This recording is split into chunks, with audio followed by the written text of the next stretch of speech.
آپ سے درخواست ہے کہ جن مومن مومنات مرحومین و مرحومات کے لیے یہ مجلس منعقد کی جا رہی ہے ان کو سورہ فاتحہ میں یاد رہیں، ایک دفعہ الحمد، ایک دفعہ قل اللہ پڑھ کے مرحوم مولانا ہاشم رضا جعفری، مرحوم استاد صفت جعفر، مرحوم عامر علی جعفر علی، مرحومہ گل بانو بائی بنت جعفر علی، مرحوم خیر النساء بنت کرم علی بھائی ویلجی، مرحوم حمد خمیس محمد علی فارسی، مرحوم برکت علی ابن علی بھائی آجانی، سید رضا نقوی ابن سید محمد اصغر نقوی، اور مرحوم حجت الاسلام والمسلمین سید حسن افتخار زادے کو پڑھ کر بخش دیجیے۔ بسم اللہ الرحمن الرحیم، الحمد للہ رب العالمین الرحمن الرحیم مالک یوم الدین، ایاک نعبد و ایاک نستعین، اهدنا الصراط المستقیم صراط الذین انعمت علیہم غیر المغضوب علیہم ولا الضالین۔ بسم اللہ الرحمن الرحیم، قل هو اللہ احد اللہ الصمد لم یلد ولم یولد ولم یکن لہ کفوا احد، اللہم صل علی محمد۔ اسی طرح سے دعائے صحت کی درخواست ہے کہ سب سے پہلے تو کل مومن مومنات جو علیل ہیں، بیمار ہیں، محبان اہل بیت، دعا ہے کہ پروردگار ان سب کو صحت کامل شفا عاجل عنایت فرمائے۔ اور اس دعا صحت کی جو درخواست نام کے ساتھ آئی وہ ہے ایک مومنہ رضیہ بانو شدید علیل ہیں، دعا کیجیے کہ پروردگار عالم صاحبان ماہ رجب کے صدقے میں ان کو شفا کامل اور عاجل عنایت فرمائے۔ اللہم صلی علی محمد وعلی محمد، درود بھیجیے محمد علی محمد۔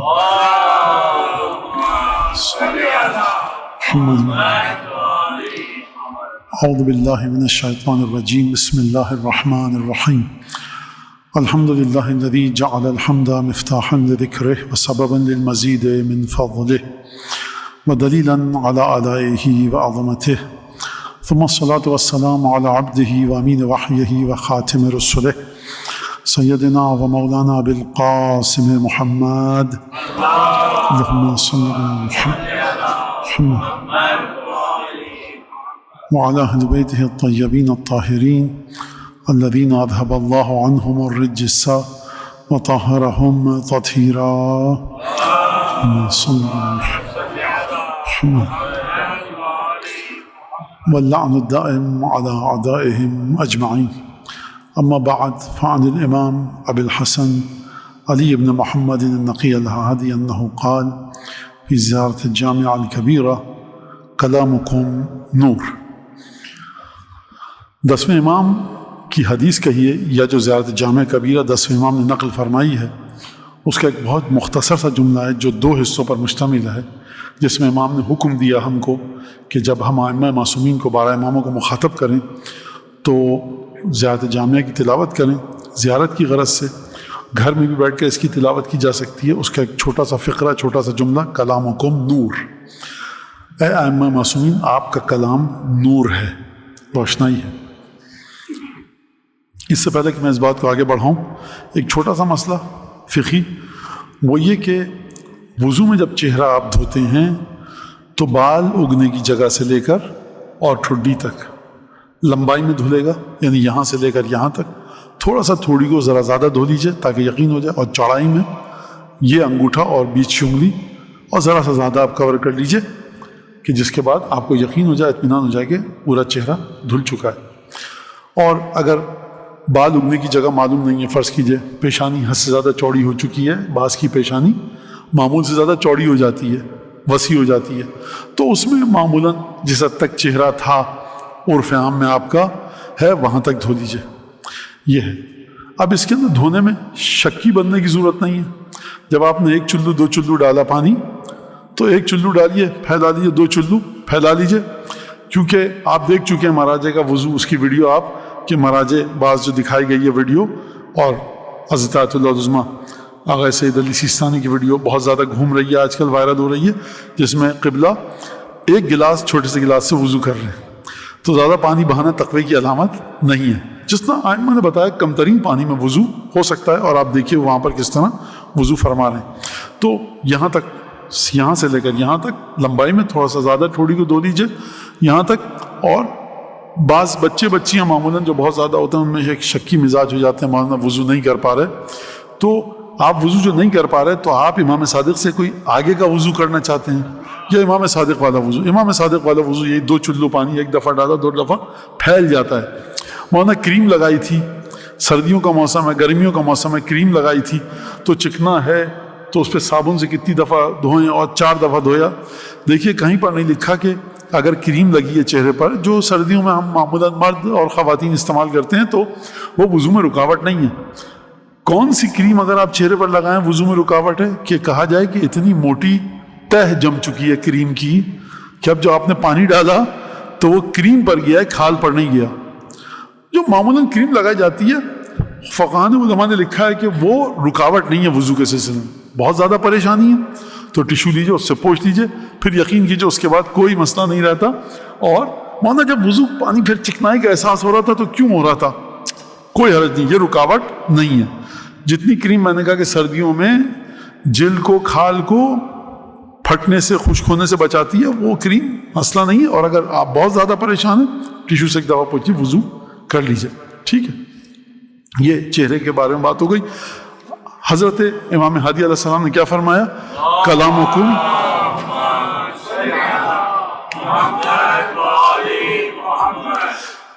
پچھلے ہفتے ایک حدیث میں نے آپ کے سامنے بیان کی تھی.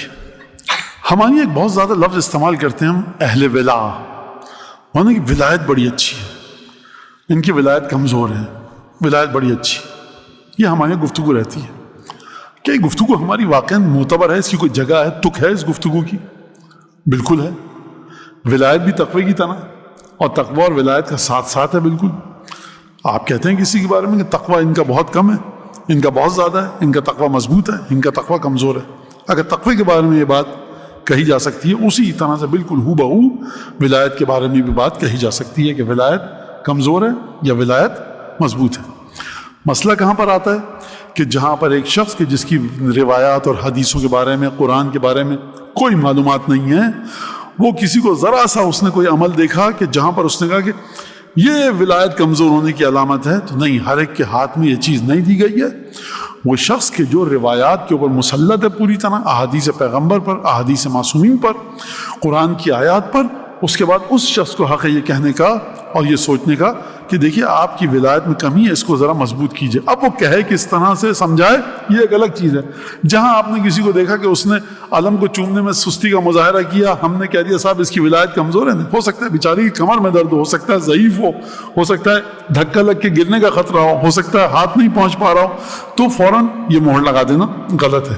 اچھا, اب یہاں پر ولایت کا آسان ترین مطلب کیا ہے؟ ولایت کا آسان ترین معنی اگر میں آپ کو سمجھاؤں وہ یہ کہ جناب امیر المومنین نے, ائمہ معصومین نے آپ کو جو خدا نے نعمتیں دی ہیں ان کو آپ کس نظر سے دیکھتے ہیں؟ اپنی نظر سے دیکھتے ہیں یا جناب امیر نے جو سکھایا اس نظر سے دیکھتے ہیں؟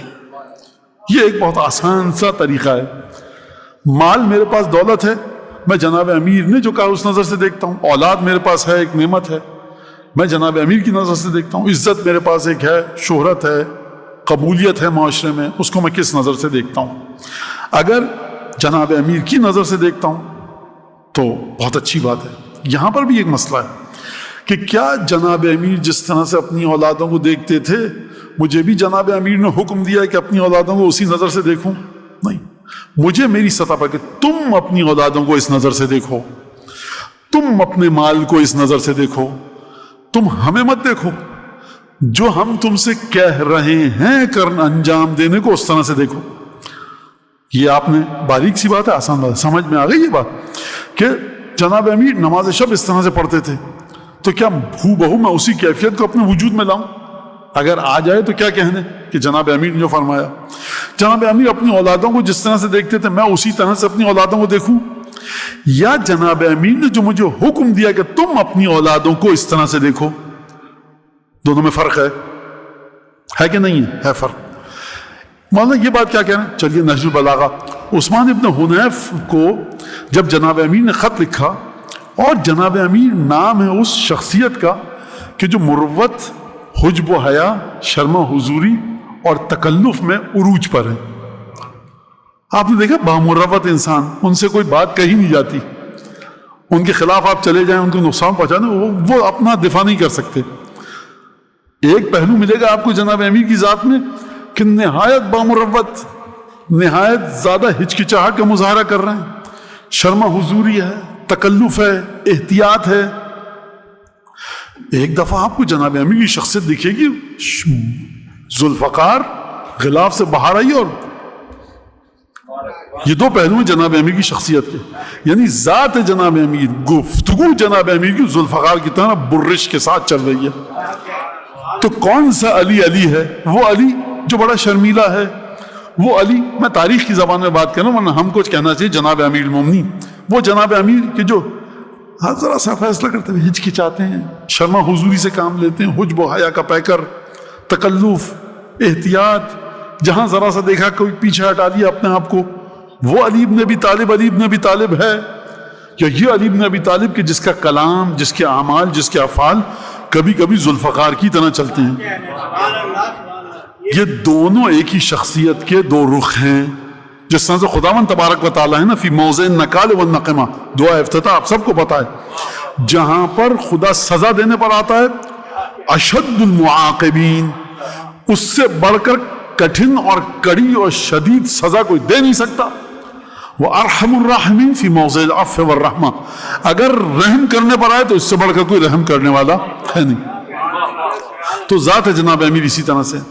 لہٰذا آپ دیکھیے، اگر آپ اس طرح سے دیکھ سکتے ہیں، خدا نے جو نعمتیں دی ہیں، خدا نے تم کو آنکھیں دی، آنکھوں کو اس طرح سے دیکھو جس طرح سے جناب امیر نے مطالبہ کیا ہے.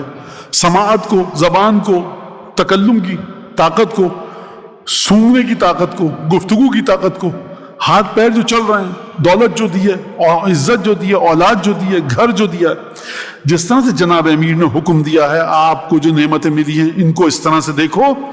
اگر آپ اس کمال پر پہنچ گئے کہ اب میں تمام نعمتوں کو، جو دنیاوی نعمتیں مجھے خدا نے دی ہیں، میں اس نظر سے دیکھ رہا ہوں جس نظر سے جناب امیر نے مطالبہ کیا ہے، تو یہ ہے ولایت کا آسان معنی. میں آپ کو لغت میں لے کے جاؤں، اصطلاح میں لے کے جاؤں، تفسیر میں کیا، وہ میں بڑے آسان الفاظ میں نے بتایا آپ کو. اب یہ ایک بڑا مسئلہ ہے. اچھا، آنکھ، ناک، ہاتھ، پیر، زبان، دانت، سانس، میری دولت، روپیہ، پیسہ، عزت، شہرت، گھر، اولاد، بیوی، بچے، اہل و عیال، ماں باپ، والدین، اس نظر سے دیکھیے جیسے جناب امیر نے کہا. اب اگر ان تمام چیزوں کو سمیٹا جائے، اور آپ کے مولانا اس کو ایک جملے میں کہہ سکتے ہیں آپ، تو میں چھٹے امام سے مدد دے رہا ہوں البتہ اس کو سمجھانے کے لیے.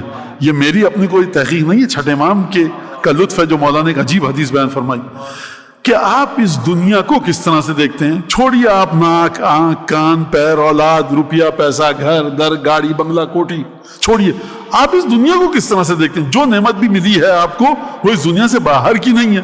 آپ اس دنیا کو کس طرح سے دیکھتے ہیں. اور پھر اور چھٹے امام بیان فرمائیں گے حیات، زندگی کو کس طرح سے دیکھتے ہو. تو اس نظر سے دیکھیے کہ جس طرح سے جناب امیر نے آپ سے کہا. اب اس میں کوئی فرق نہیں ہے، چاہے چھٹے امام فرمائیں کہ دنیا کو اس طرح سے، چاہے امیر المومنین فرمائیں، بات ایک ہی ہے.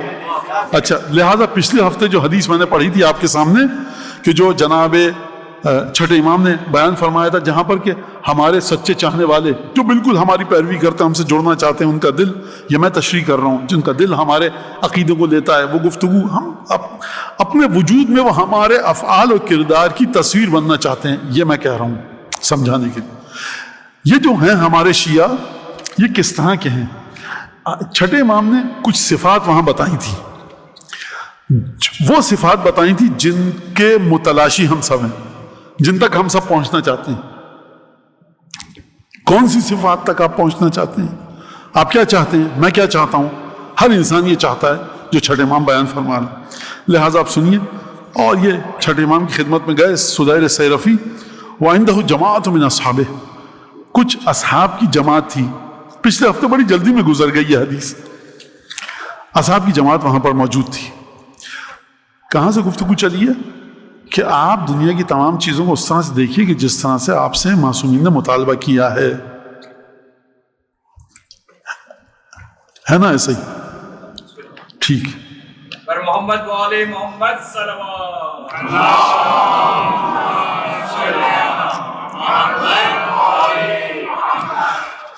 ہم سب چاہتے ہیں ہمارا خیال رکھا جائے، امیر المومنین ہمارا خیال رکھیں، امیر المومنین کی ولایت کے سائے میں ہم محفوظ رہیں، امیر مومنین کی ولایت کے سامنے 12 امام 14 معصومین، اور آج کے دور میں حضرت حجت آخری امام کی ولایت کے صدقے میں اللہم صلی اللہ علیہ ہم بچے رہیں۔ اب یہ جو چھٹے امام نے مرعیین، محفوظین، مستورین، معصومین، 4 صفتیں بتائیں آپ کو۔ معصومین یعنی بچاؤ میں رہو۔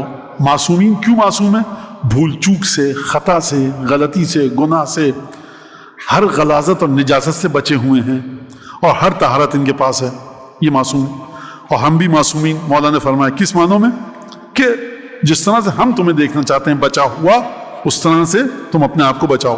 اب یہ واضح ہے کہ معصومین کا لفظ جو میرے اور آپ کے لیے آیا ہے یہ اس معنوں میں نہیں ہے جو معصوم نے کہا ہے نا، سمجھ میں بات واضح ہو رہی ہے؟ اچھا، تو یہ 4 چیزیں مرعیین، مستورین، محفوظین اور معصومین، یہ ہم میں سے ہر ایک کی خواہش ہے کہ ہم بچے رہیں، مولا کی ولایت کے صدقے میں ہمارا خیال رکھا جائے۔ تو اب یہ بھی دیکھنا پڑے گا کہ کس انداز سے ہم بچے ہوئے ہیں، یہ بھی دیکھنا پڑے گا کہ کس انداز سے ہمارا خیال رکھا جا رہا ہے، یہ بھی دیکھنا پڑے گا کہ کس انداز سے ہم مستورین چھپے ہوئے ہیں۔ یہ بڑی عجیب صفت ہے، کس انداز سے۔ اس کا مطلب یہ ہے کہ جو فرش اعضاء پہ آ گیا اسے کوئی تکلیف نہیں ہوگی۔ اس کا مطلب ہے کہ جو فرش اعضاء پہ آ گیا ہر ایک کی عمر 110 120 سال ہوگی، اور کروڑ پتی ارب پتی ہو کے مرے گا، اور جب وہ اشارہ کرے گا 10-15 اس کو لڑکے خدا دے گا، 10-15 لڑکیاں دے گا، سب بہویں بہترین، داماد بہترین، گھر در بنگلہ کوٹھی گاڑیاں نوکر چاکر سب کے پاس ہوگا۔ ہمارے ذہن میں یہ ہے کہ سب بڑی اچھی مرعیین، محفوظین، مستورین، معصومین، یہ جو 4 صفت میں نے امام نے بتائیں اور میں نے اس کا ترجمہ آپ کے سامنے کیا، کیا اس کا معنی ہے؟ یعنی ہر چیز سے بچے رہیں، بہترین طریقے سے زندگی گزرے۔ تو کیا ہم اس طرح کے ہیں؟ سب نہیں۔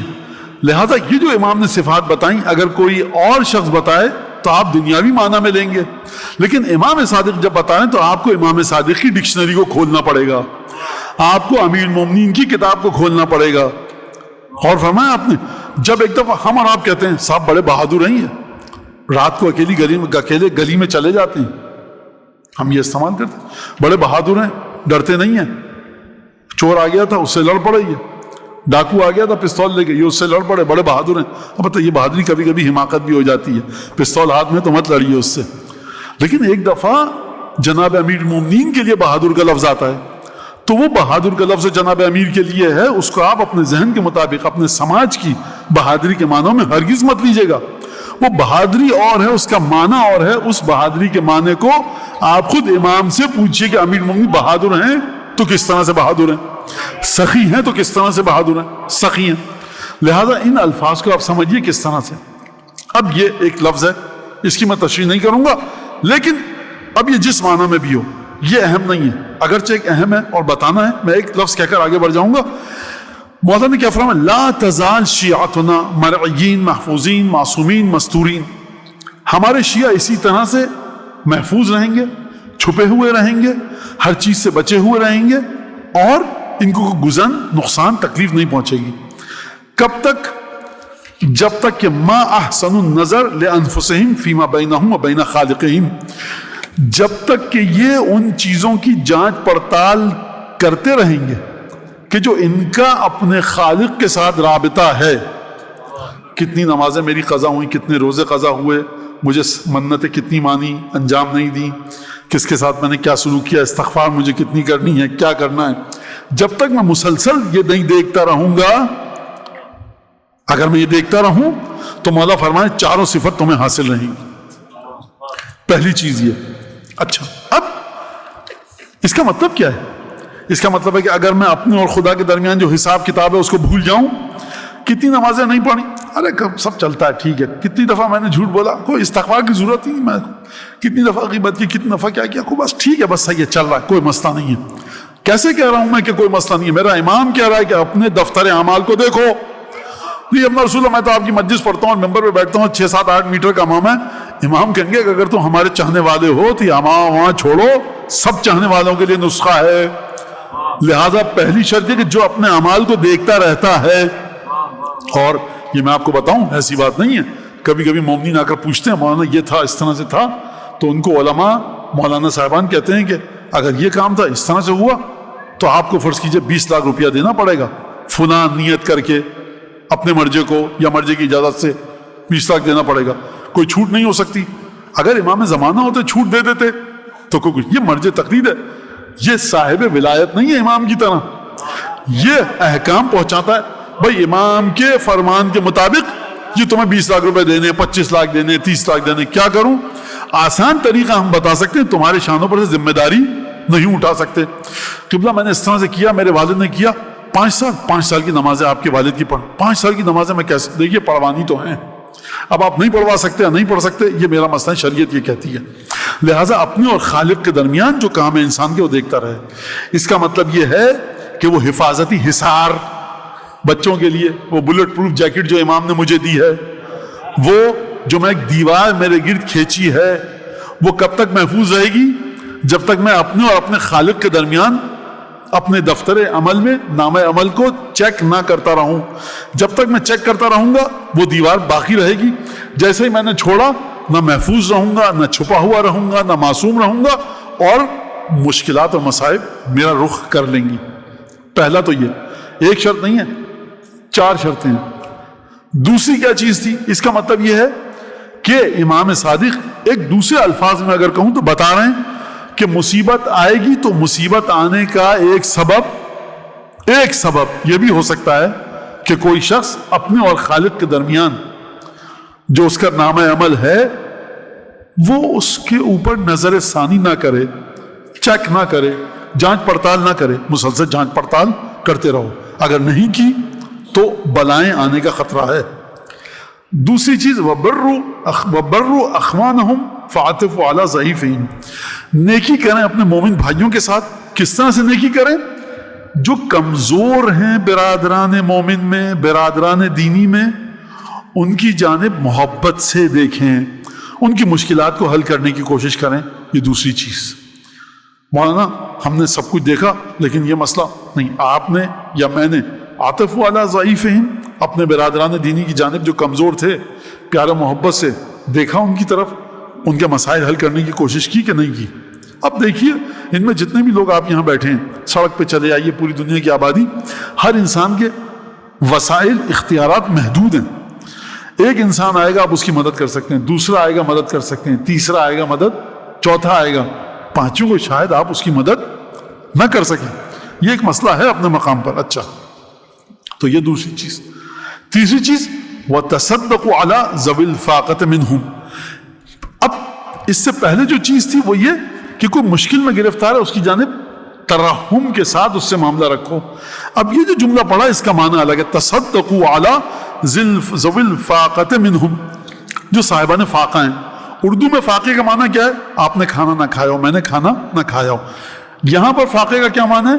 جو پیسے کی تنگی کی وجہ سے مشکلات کا شکار ہو چکے ہیں، ان کے اوپر تصدقوا، صدقہ دیتے ہیں۔ اِنَّا لَا نَأْمُرُ بِظُلْمٍ، ہم کسی بھی، چھٹے امام فرما رہے ہیں اس حدیث کے مطابق، ہم کبھی بھی کسی قسم کے ظلم کا حکم نہیں دیتے، کبھی ہم کسی ظلم کا حکم نہیں دیتے۔ اب اس کا معنی کیا ہے؟ یہ اچانک کہاں سے آ گئی؟ یہ تو اللہ جانے یا کہنے والا جس نے جملہ کہا۔ میری جو ناقص عقل اگر میں کہوں کہ کوئی یہ کہا یا اپنا رسول اللہ، مثال دے رہا ہوں، ہم نے اتنا صدقہ خیرات دیا کہ ہمارے بیوی بچے محتاج ہو گئے، بھوکوں مرنے لگے، تو شاید امام کہیں ہم نے ظلم کا حکم نہیں دیا تھا۔ اگر ہم نے کہا تھا اپنے برادران دینی کی خدمت کرو، تو ہم نے یہ کب کہا تھا کہ تمہارے بیوی بچے مشکلات کا شکار ہو جائیں؟ اس کا شاید یہ فلسفہ ہو، شاید یہ فلسفہ ہو کہ ہر چیز کو دیکھ کر نیک کام بھی کرو اس طرح سے کہ تمہاری ایک نیکی کو جب تم انجام دے رہے ہو تو کسی دوسرے پر ظلم نہ ہو جائے۔ یہ ایک معنی سمجھ میں آتا ہے، میں نے کہا کہ میری سمجھ میں آ رہا ہے۔ وَلَكِنَّا نَأْمُرُكُمْ بِالْوَرَعِ، ہم تمہیں کسی بھی ظلم کا قطعاً کبھی بھی حکم نہیں دیتے، ہم تمہیں کسی چیز کا حکم دیتے ہیں ورع، یعنی تقوی، یعنی حرام واجب کا خیال رکھو، بچ بچا کے چلو۔ پھر فرمایا الورع، الورع 3 دفعہ فرمایا، نَأْمُرُكُمْ بِالْوَرَعِ، الورع، الورع۔ پھر اس کے بعد فرمایا والمواسات، والمواسات لِإِخْوَانِكُمْ، اپنے برادران دینی کے لیے مواسات کرو۔ مواسات کا مطلب کیا ہے؟ مواسات کا مطلب ہے جب کوئی کسی مشکل میں گرفتار ہے، اس کے دل پر غم کا بوجھ ہے، پریشانی ہے، گھبراہٹ ہے، چھٹے امام فرما رہے ہیں اس حدیث کے مطابق کہ اس کے دل سے تکلیف کے بوجھ کو کم کرو کسی بھی لحاظ سے۔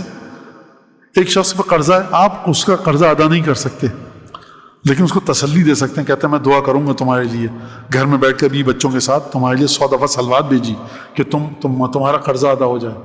مشکل، اچھا دیکھو مسئلہ نہیں ہے کھانے پینے کی پریشان، ہم تمہارے گھر کھانا بھیج دیں گے۔ مواسات کا مطلب ہے کہ غم کے بوجھ کو ہلکا کرنا کسی بھی لحاظ سے۔ اور اس کے بعد پھر فَإِنَّ، اچھا اب امام نے حدیث کو اختتام پر لا رہے ہیں، فَإِنَّ أَوْلِيَاءَ اللَّهِ لَمْ يَزَالُوا۔ عجیب ہے اس کی فصاحت، بلاغت، جو امام نے موازنہ کمپیریزن جو کیا ہے وہ اتنا عجیب ہے کہ گفتگو بڑی خشک ہو جائے گی۔ بہرحال یہیں تک کافی ہے کہ امام نے فرمایا دیکھو، اچھا اب امام یہاں تک تو بات ذہن میں رہی، اب امام گفتگو کو سمیٹ رہے ہیں۔ کیا کہہ کر سمیٹ رہے ہیں؟ دیکھو سمجھ دو اس بات کو، کیونکہ خدا کے اولیاء، خدا کے ولی، اللہ کے نیک بندے آدم کے زمانے سے لے کر اب تک ان کی کیفیت یہ رہی ہے کہ انہیں مسلسل کچلا جاتا رہا ہے، وہ کم رہے ہیں، ہمیشہ سے ظلم کا شکار رہے ہیں۔ ترجمہ سمجھ میں آ گیا؟ امام صادق فرمانا ہے اولیاء الہی، خدا کے نیک بندے آدم کی خلقت سے لے کر اب تک کیا رہے ہیں؟ مستضعف، انہیں کچلا جاتا رہا ہے، انہیں کمزوری کا نشانہ بنایا گیا ہے، انہیں کمزور کیا گیا، ان پر ظلم و ستم کیا گیا، قلیلین، کم رہے ہیں۔ یہ یہاں پر امام کیوں فرما رہے ہیں؟ لگتا یہ ہے کہ امام جب ہم سے کہہ رہے ہیں اگر تم ہمارے ولی ہو تو تم خدا کے ولی ہو، اور خدا کے ولی ہی خدا کے ولیوں کی مدد کرتے ہیں۔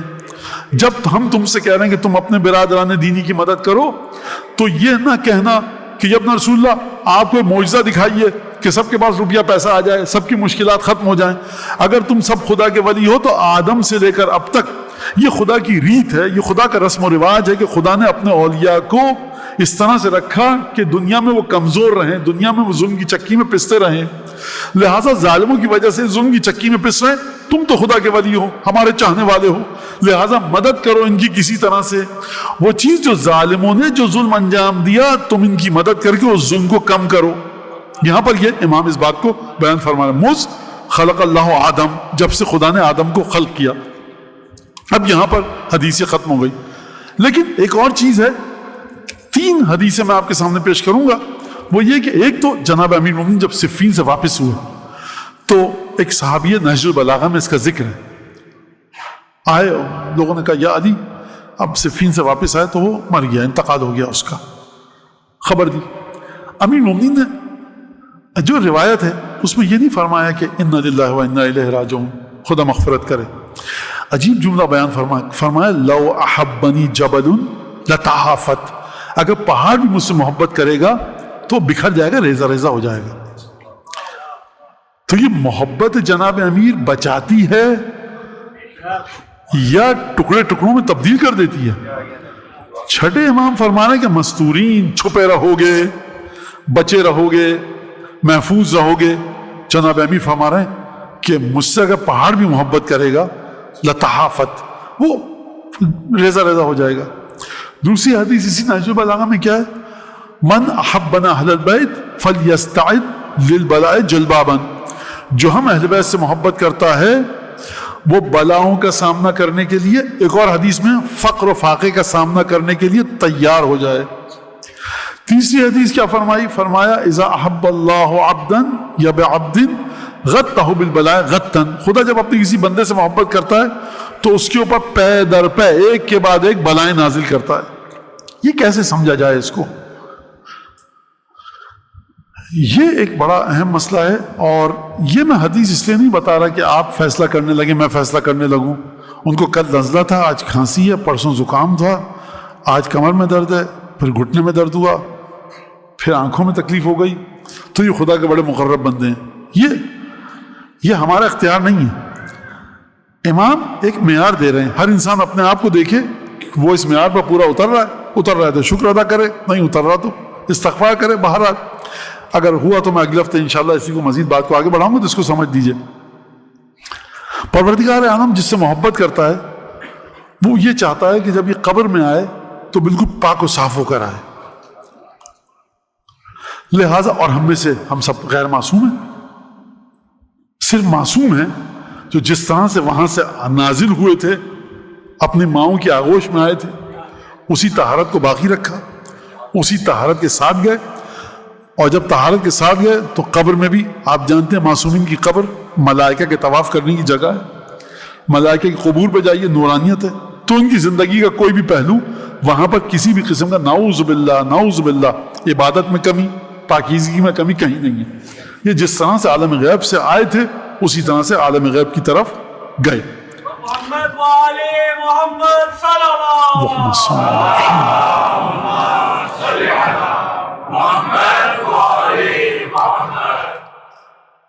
حضرت موسیٰ گئے پہاڑ پہ مناجات کرنے, واپس آئے, دیکھا ایک مومن شخص تھا, بندہ مومن, اس کو جانور ویسی چیر پھاڑ کے کھا گیا.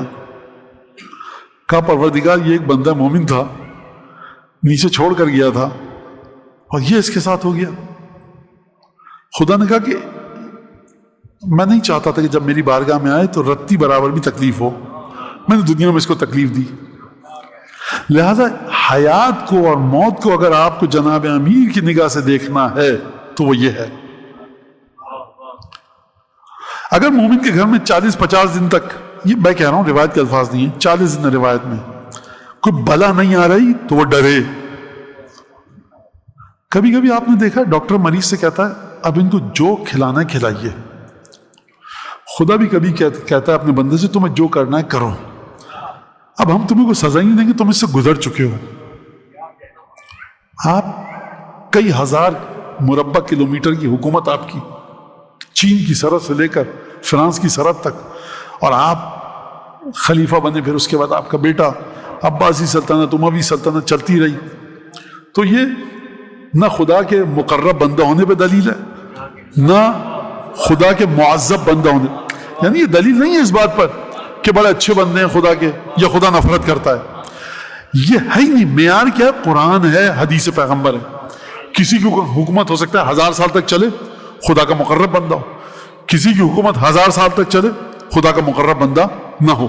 لہٰذا جو ہمیں معیار دیا گیا, تو یہ خدا نے جواب دیا جناب موسیٰ کو کہ یہ اس کا گناہ تھا اور میں نہیں چاہتا تھا کہ جب میری بارگاہ میں آئے اس طرح سے آئے. یہاں تک بات واضح ہے. زندگی کا یہ انداز دیکھنے کا جناب امیر آپ کو دے کر گئے. مجھے بتائیے اگر کلمات اور جملے اور احادیث اور یہ سنہری خوشنما خوبصورت نورانی حدیثیں نہ ہوتی تو آپ خدا کے اس چھپے ہوئے نظام کو سمجھ سکتے تھے کہ دنیا کیسے آخرت کیسے؟ نہیں سمجھ سکتے تھے. تو پہلا نور ائمہ کا کلام یہ ہے, اس جگہ کو روشن کرتا ہے جہاں کوئی بنی بشر روشن کر ہی نہیں سکتا. جو محمد صلی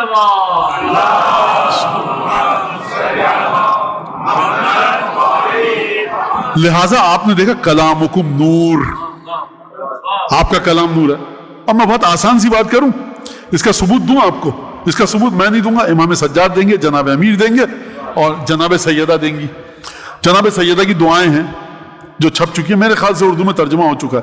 البتہ وہ ترجمہ اور پرنٹ اس کا اسی مظلومیت کے ساتھ ہوا ہے جیسا خود بی بی مظلوم ہے, اسی طرح سے مظلومیت کے ساتھ وہ چھپی ہے جو میرے پاس آئی ہے. اور مجھے نہیں پتا کہ ترجمہ اس طرح سے ہو چکا ہے, یعنی میرے پاس جو آئی ہے, ہو سکتا ہے, میرے مطلب ہے کہنے کا کہ ہو سکتا ہے عمومی طور سے کہ دکان میں مل رہی ہے نہیں مل رہی, مجھے نہیں پتا. میرے پاس جس بائنڈنگ میں آئی ہے اس میں پبلشر نے چھاپ سکا نہیں چھاپ سکا باہر, لیکن ہو چکا ہے میرے خیال سے ترجمہ. آپ ایسے ہی کھول کے پڑھتے رہیے سیف سجادیہ کو, جیسے استخارہ نہیں دیکھتے علماء قرآن سے, آپ بیچ میں پڑھیے, سجدہ کی دعائیں پڑھیے, امام سجاد کی دعائیں پڑھیے. 15 منٹ نہیں 10 منٹ, 10 منٹ نہیں گھڑی دیکھ کے 5 منٹ, لیکن جو 5 منٹ بتا رہا ہوں میں اس طرح سے بیٹھیے, کوئی شور شرابہ نہ ہو, ٹی وی سامنے کھلا ہو, کبھی اس کو دے نہیں, سکون سے 5 منٹ اسٹاپ واچ لگا کے بیچ میں کھول کے پڑھتے رہیے. پھر آئیے کمرے سے باہر, دیکھیے کہ دنیا کی جانب آپ کی نگاہ بدلی کہ نہیں بدلی. یہ ہاتھ کنگن تو آرسی کیا, آپ دیکھیے جا کر, یہ ان کا کلام نور ہے, نور.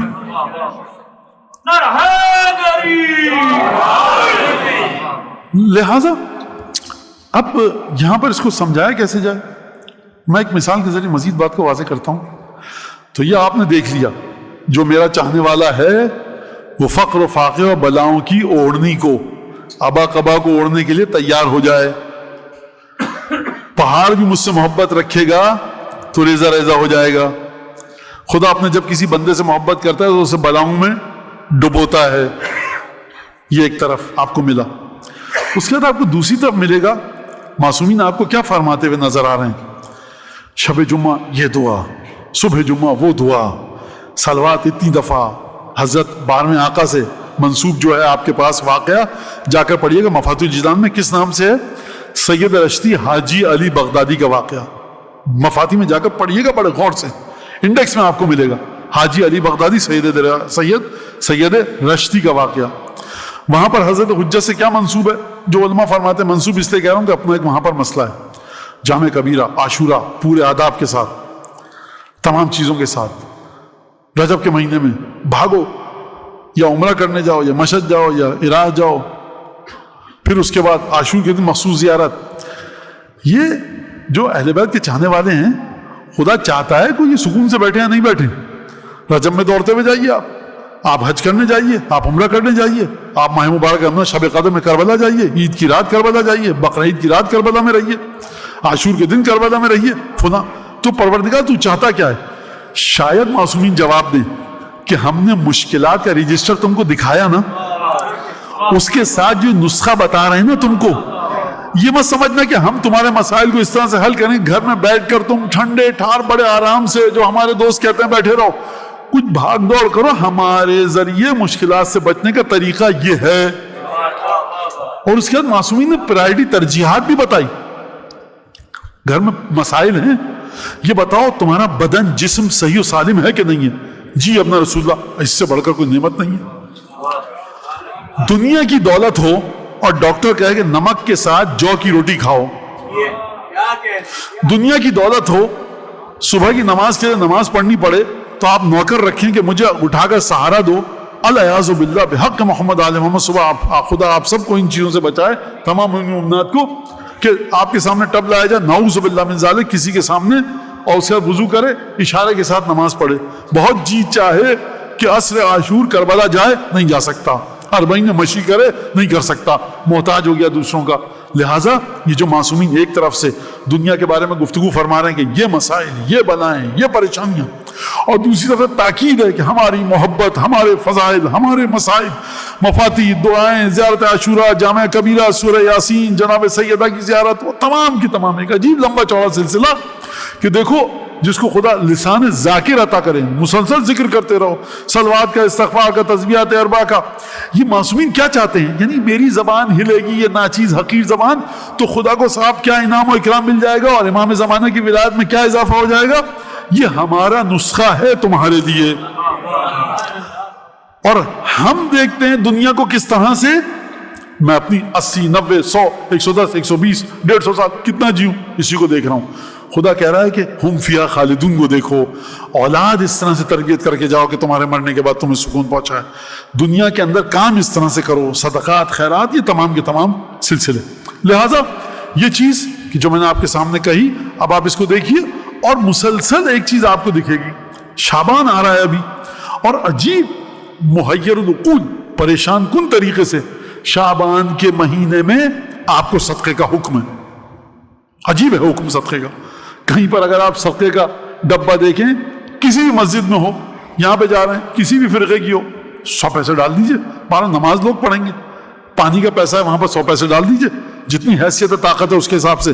یہ کہیں نہ کہیں آپ کے کام ضرور آئے گا. اور محمد وآل محمد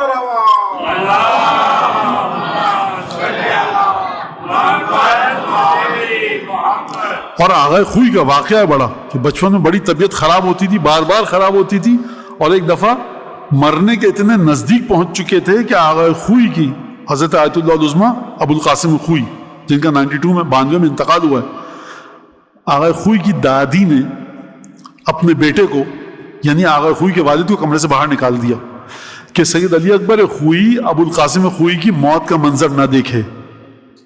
یعنی اتنا مرنے کے نزدیک ہو چکے تھے آغا خوئی. کیا کیا جائے؟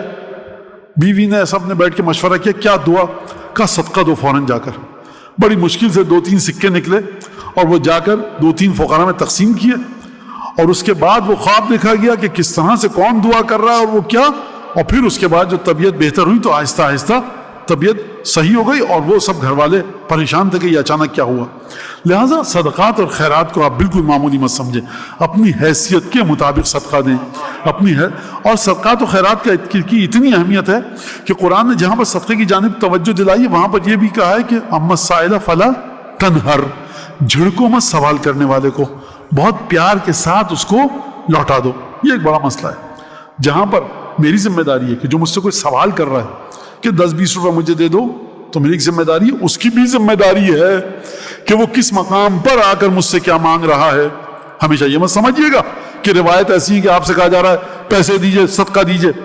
جو شخص فاقے میں, فقر میں, غربت میں مبتلا ہے اس کے لیے بھی بری صفات کو بیان کیا گیا. باقاعدہ چیپٹر ہے کہ بدترین فقیر کون ہے, بدترین فقیر کون ہے جو کس طرح سے مدد طلب کرتا ہے, تو اس کے اندر کیا صفات ہونی چاہیے. لہٰذا جہاں دینے والے کو خدا نے کہا ہے کہ یہ ادب آداب تہذیب سیکھو, وہاں پر مانگنے والے سے بھی کہا ہے کہ تم یہ ادب آداب تہذیب سیکھو.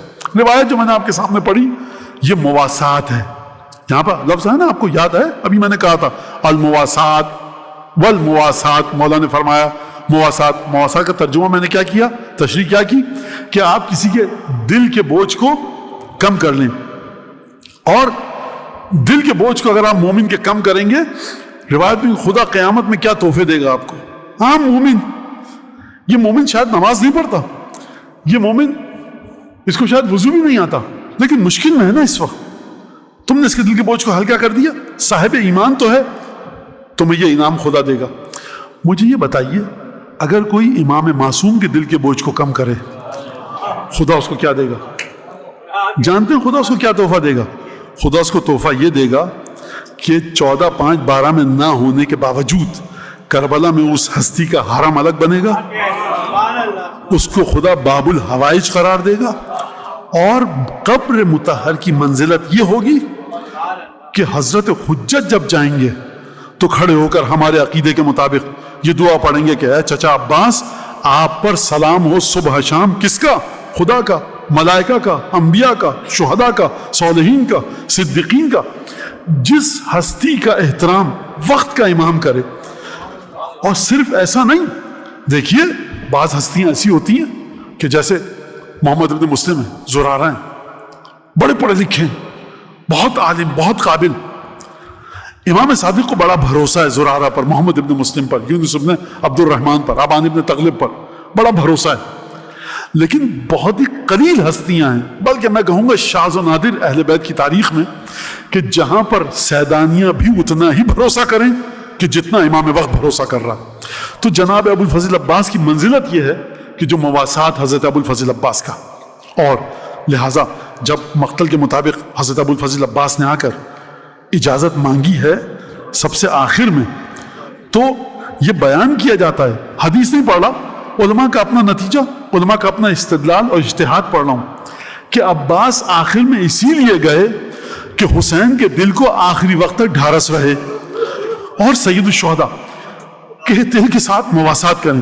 آپ زیارت میں کیا پڑھتے ہیں جا کر مولا عباس کی زیارت میں؟ الاخ المواسی. ابو الفضل عباس اگر دنیاوی رشتے سے دیکھا جائے بھائی ہیں, اعتقاد کے رشتے سے دیکھا جائے فانی ہے امامت میں, اور بھائی کے رشتے سے ایک اور پہلو ہے کہ یہ وہ بھائی ہے کہ جب تک زندہ رہا حسین کے دل سے غم کا بوجھ کم رہا.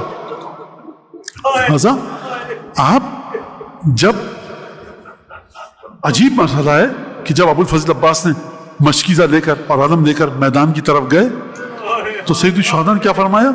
فَاطْلُبْ لِهَؤُلَاءِ الْأَطْفَالِ قَلِيلًا مِنَ الْمَاءِ, بھیا تھوڑا سا پانی لے آؤ. یعنی وہ بچیاں جو پیاس سے تڑپ رہی ہیں, نہ صرف یہ کہ امامت کے دل کے بوجھ کو مولا عباس ہلکا کر رہے ہیں, مولا عباس کے سلسلے میں جو سید الشہداء کا حاجت ہے, بھیا پانی تم لے آؤ, نہر کی طرف بھیجا. اترے گھوڑے کو شریعہ میں اتارا, مشکیزہ بھرا, اور مشکیزہ بھر کے دوبارہ خیام کا رخ کیا. کھجور کے درختوں کی اوٹ لے کر پہنچے. خیام تک پہنچنا چاہتے ہیں, کئی ہزار تیر چلے. اب مجھے ایک سوال کروں میں آپ سے, عباس نام ہے کس کا؟ جانثار کا. اب جب تیر چلے ہوں گے, میں آپ سے پوچھتا ہوں, جب تیر چلے ہوں گے تو عباس نے اپنے آپ کو بچایا ہوگا یا مشکیزے کو؟ یعنی کچھ عجب نہیں ہے کہ عباس نے اپنے آپ کو مشکیزے پر گرا کر مشکیزے کو بچاؤ, تیر عباس کے بدن میں پیوست ہوں.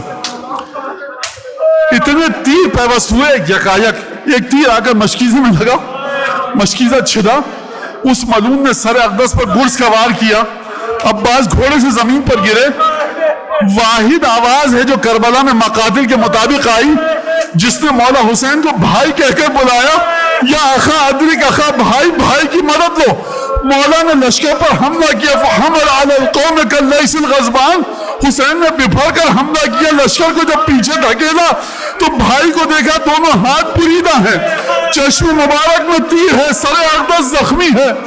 زخمی بدن کو چھوڑ کر آئے اور حسین نے ایک عجیب جملہ کہا جو مقتل میں موجود ہے کہ بھیا عباس, اب میرے پاس کوئی طاقت نہ رہی, کمر ٹوٹ گئی.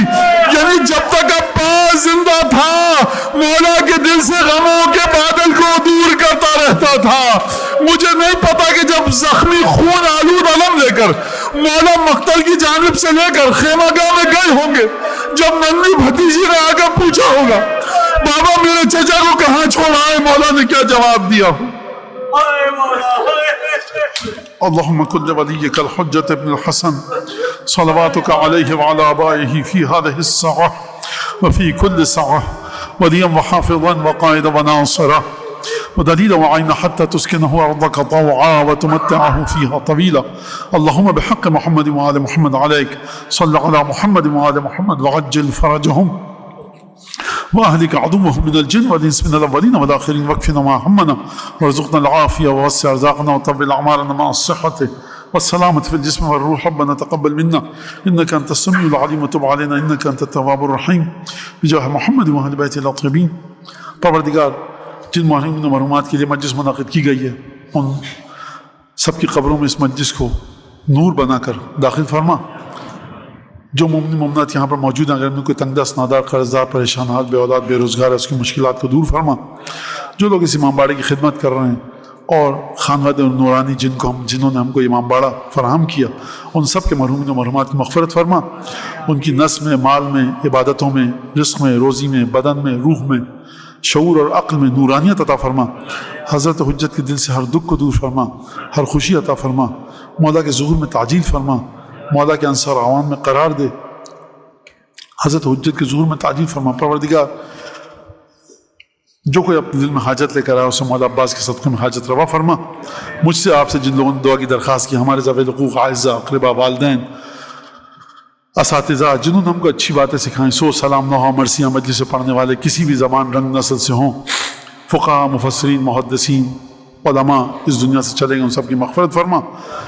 اور جو زندہ ہیں ان کو طول عمر, صحت و سلامتی کے ساتھ عطا فرما. ایک دفعہ الحمد, ایک دفعہ قل اللہ پڑھ کے مرحوم مولانا سید ہاشم رضا جعفری مرحوم, استاد سبت جعفر مرحوم, عامر علی جعفر علی مرحومہ, گل بانو بھائی بنت جعفر علی مرحومہ, خیر النساء بنت کرم علی بھائی ویلجی مرحوم, حمد خمیس محمد علی فارسی مرحوم, برکت علی ابن علی بھائی عجانی, سید رضا نقوی ابن سید محمد اصغر نقوی, حضرت حجت الاسلام والمسلمین علامہ مستطاب سید حسن افتخار زادہ, ان سب کو پروردگار عالم فاتحہ پڑھ کر ہدیہ کر دیے. ساتھ میں علامہ ابن حسن نجفی کو بھی شامل کر لیجئے. اور جس مومنہ کے لیے دعا صحت کی درخواست کی گئی ہے, جناب مومنہ رضیہ بانو, دعا کیجیے کہ پروردگار اس مومنہ کو شفاء کامل عاجل عنایت فرمائے. بسم اللہ